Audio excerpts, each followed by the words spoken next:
We fell in love with this little puppy at our hospital. When you see his face, you'll understand. Bento was originally owned by a pet store and was accidentally dropped in the pet store, and through a benefactor was able to be brought in so that we could fix his front leg. My fiance and I, we were kind of waiting for the right time and the right dog. And so we brought him home, and he clearly was gonna need a lot more care. Bento healed really well with surgery. However, as he was continuing to heal, we noticed that his leg started curving towards the outside. So he ended up with a leg that looked somewhat like a flipper. So the plan was to do a 3D printed model of the leg to help gauge the degree of deformity. In Case Western Reserve's ThinkBox was available, was open to the public. And we were very happy at ThinkBox to be able to produce that model. We have some really powerful software. I've done this with different surgeons before. Because a lot of times these deformities cannot be fully appreciated on x-rays. When you're looking at x-rays, you're looking at something three-dimensional on a two-dimensional image. The models I'm producing are being used in a research sense, not for clinical purposes, to provide the surgeons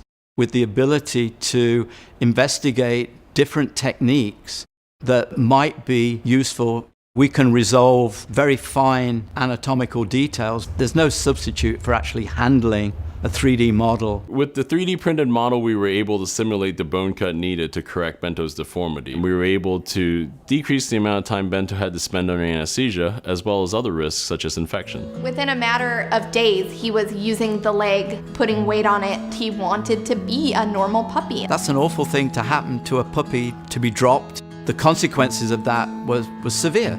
To be able to change Bento's life, it's really exciting to me. I look at him as my baby, a member of the family. We're excited to take him for walks, letting him, see kind of what real life is all about.